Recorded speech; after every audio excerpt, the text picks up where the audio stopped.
Hi there everyone, this is Shafiq here.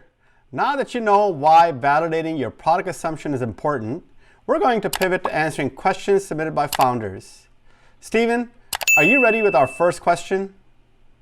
Yes, I got it right here, Shafiq.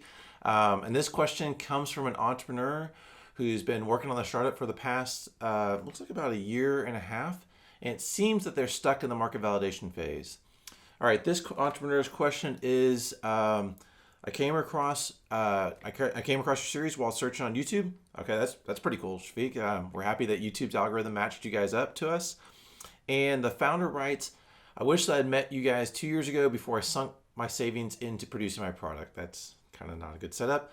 I'm sitting on over 3,000 units of my product that is not selling. How can the building lean process help founders like me who have already built a large inventory of product that is not selling? Okay, so wow, where to begin? Well, the problem here is we don't know why you're not able to sell your product. In other words, which of the fatal flaw does your product suffer from? For the purpose of my answer, I'm going to assume your product actually solves a compelling problem and more importantly, is really does deliver 10x the value when compared to existing products. Which leaves the other two critical assumptions, channel and price. So if you've been following the series at all, a fatal flaw is one that can kill your startup because it's a fundamental physics of the market that are being violated. So if you're not solving a compelling problem, your product will not take off. Okay, and then channel and price are the other two assumptions, and of course we have product and scale. So focusing on channel and price, and my assumption is that you don't suffer from the other ones, and it may be that you just never built out a channel and that you never really tested your price. So let's kind of focus on those. So it's likely that you did not figure out how to create awareness to the customer segment you serve with your product and really don't have an efficient method for reaching them. In this case, you can use a building lean process to quickly validate the channel assumption manually by going back and interviewing customers to build the messaging and manually testing that message. If your manual tests are successful, then you'll try and automate your manual channel into a self-serve model. So that's kind of like where Steven talks about going from market validation, repeated sales, and delivery. That's a 1-2 step. So manual first and then self-serve. Now, let's assume you're successful building a channel for your product, meaning you can, people who suffer from the problem you're solving with your product, you can easily make them aware of it. That's what a channel does, right? So they come to you. Then the next challenge you have is how to take them through the buyer's journey efficiently so you can get a decision to purchase within some reasonable number of tries. In other words, let's assume your manual channel can deliver 30 qualified leads in 30 days. Then you know your sales funnel is working when within 5 days of receiving a qualified lead, you can manually convert 1 out of 5 of them into paying customers. And if you're successful selling manually, you'll be able to validate the price. The next step would be then automate the sales into a self-serve model, right? Like maybe getting on Amazon and so on. But you don't want to get on Amazon without knowing that you have a product that you can take the buyer through the journey. You can message, activate the customer, get them to learn about the product, and then purchase it from you. So you can use now, but since you're sitting on inventory, you can use your inventory to work out the repeated sales and delivery model. Once you have a self-serve lead engine and sales engine, then you can focus on product adoption, which might mean you probably have to fix your product packaging. One of the key things about product adoption is, as a user receives the product, you're not there to explain it, can they open that product and figure out how to use it on their own? Does your packaging help them figure that out? Fast, right? Otherwise, what are they going to do? They're going to either return it or they're going to throw it on the shelf and never use it. Either case, you lose because you won't get any organic growth. So you wasted a lot of time selling to that person and it doesn't give you a lift further down the line. So that's how the building lean process can help your awesome product, assuming it is an awesome product. Steven, would you like to add anything to my answer? Yeah, just a bit. I think the important thing that you're emphasizing here is that someone should take away, what they should take away from the Building Lean series is that this is all about managing risk.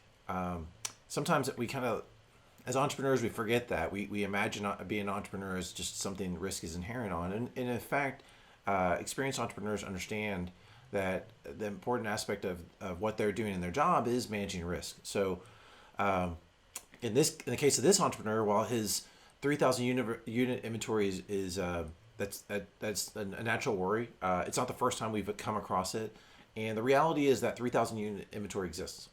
And what that means is that for this founder, they need to manage the risk on the next actions they need to take related to how they recover their business, which is exactly what you've been describing, Shafiq.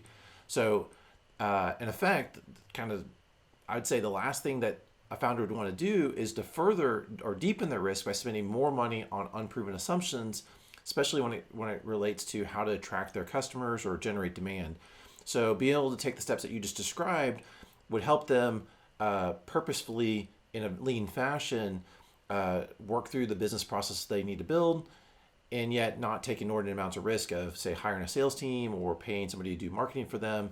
They'll be able to prove that out themselves and then whittle down the inventory. And then once they have everything worked out, then they can really accelerate sales and pull back that and sell down that inventory they have. Okay, Shafiq, we have our next question right here. And this one comes from a local founder in Houston who's, this is cool. They're really confident about their product's potential based on early feedback that he's received. So that's cool. They've been talking to early potential customers. Once again, though, this founder is in the market validation phase, and his question is, I know my product is really awesome compared to my competitors, but I'm not sure how to measure and communicate the difference between my solution and the alternatives in the market. As in, the person writes, he's struggling with how to communicate how much better his is compared to the competition. So he's asking us, Shafiq, do we have any recommendations that would help him figure this out? That's a terrific question. So many companies are unable to get their product adopted because they fail to communicate the value correctly.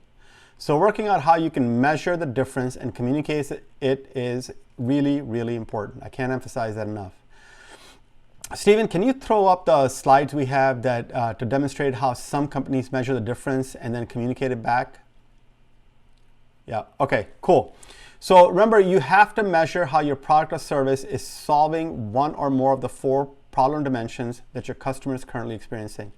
So in this first example, Groupon is demonstrating how its service saves money for its customer before the sale, during the sales cycle.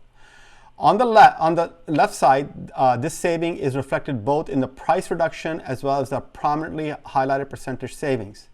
On the right, this savings is reflected in a deeper price reduction relative to the original price reduction along with the countdown clock when this second price reduction expires. So in the next example comes from HEB. And if you're from Texas like me, then you know that HEB promises everyday low prices. HEB reinforces this by clearly stating how much you saved when grocery shopping with them by printing the amount you saved in large bold letters on your receipt. And to make sure you don't overlook the value being delivered, HEB trains its clerks to circle. They use their little finger because the receipt allows them to write by just running their finger over it. Circle the savings to its so it stands out relative to everything else printed on the receipt. So now let's look at a time-saving example. Okay, so on this next one, while you may take for granted how quickly Google provides you millions of search results today, the value your service provides was exceptional relative to other slow search engines when Google first launched. The fact that Google could generate millions of results within a fraction of a second reflected the promised value that Google was the fastest and most comprehensive search engine. Google still displays these 2 key pieces of information to reinforce that it's the best at providing all the world's information. Now, speaking of the promise of quality being delivered, look no further than a sizzling steak. Stephen, you're going to like this one. Sizzling steak being delivered to your table at your favorite local steakhouse. How can the user tell if the steak consists of really good quality meat? The answer, pioneered by the Taste of Texas Steakhouse in Houston, turns out to be placing a recognizable sign on top of the steak that reads Certified Angus. Now, when I say they pioneered it, it's how I came to know of it. It doesn't mean that nobody else did in the world, so please don't send me hate mail. And then, if you kind of pay attention to the sign, so what do you think the sign is telling a diner before they cut into the steak for the first time?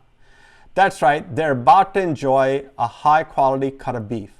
Even more so, the table has been set for this customer to expect to enjoy their meal before they take their first bite of that certified Angus beef steak. By conveying the high quality of the product value being delivered, even with a simple, recognizable label, top steakhouses are able to charge a premium to cover the cost of their expensive raw materials.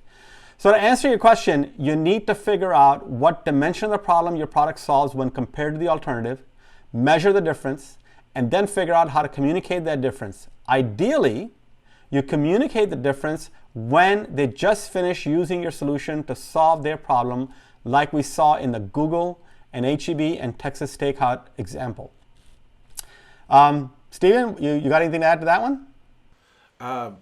Yeah, actually, first off, I'm glad you brought up the steak example, although it makes me a little hungry hearing that one, seeing the visuals on that.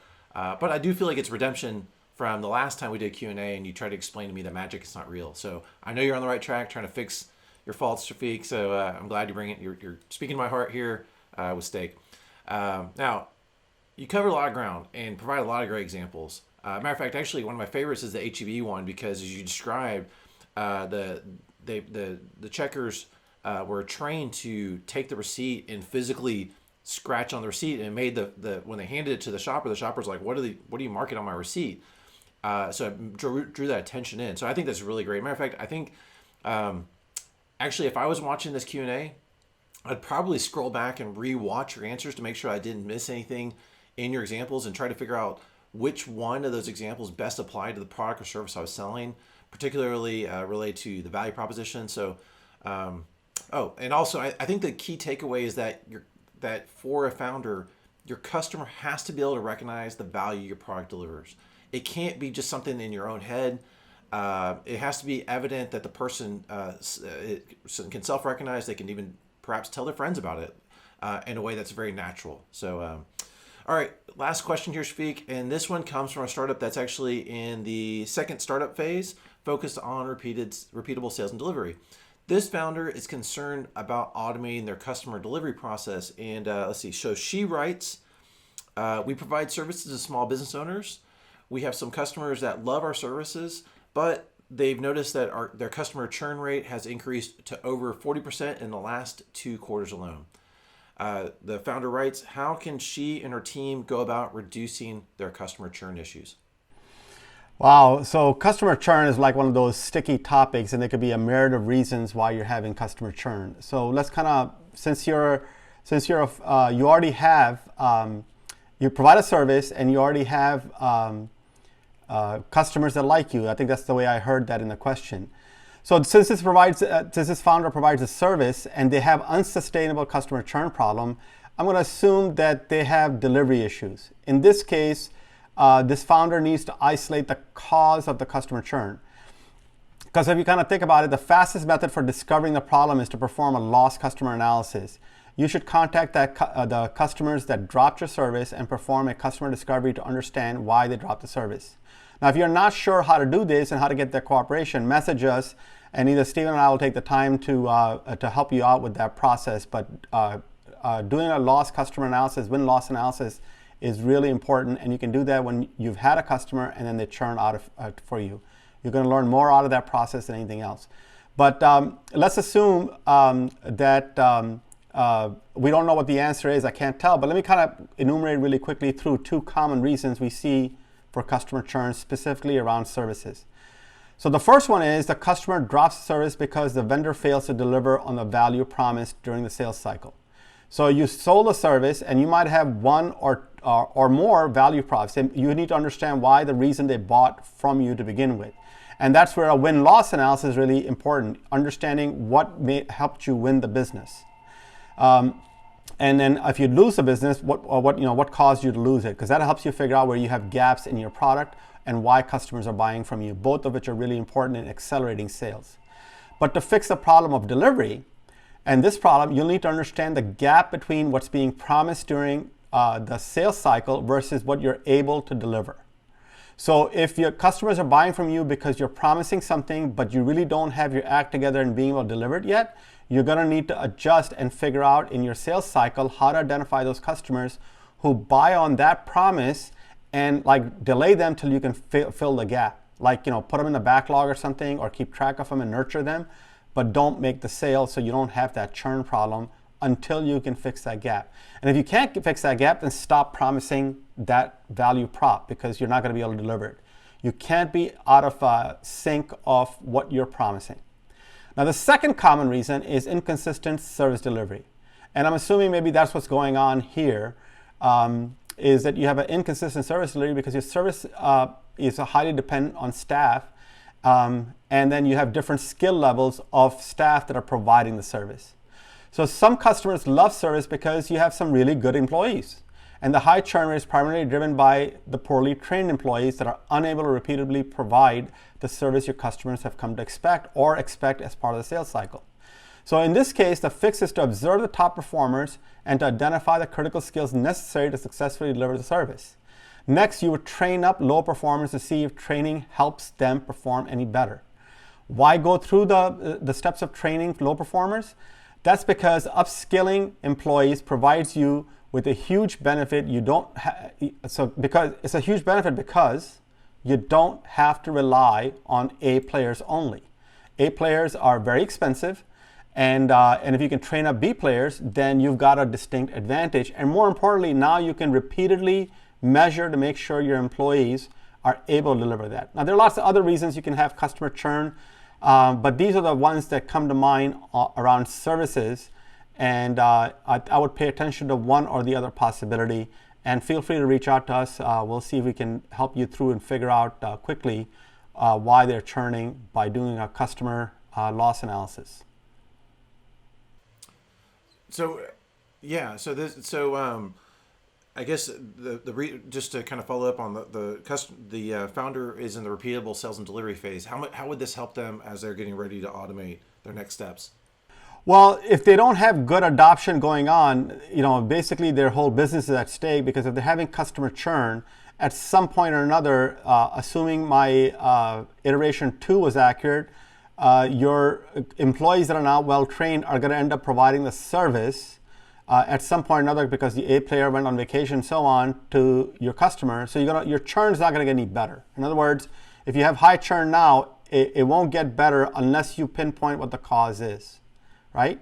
So it could either be because you're promising something incorrectly or so on. So if you don't get that high adoption rates, then you're just not ready for scale, because it takes a lot of energy to generate the lead and then close that lead into a business, and then get them started only to have them go away. And especially when you're not collecting the dollars up front and it's a month-to-month service, that churn can be very expensive, because it may take you 3-4 months to break even, which means every churn customer is actually costing you a lot more money than you're making ever off of them.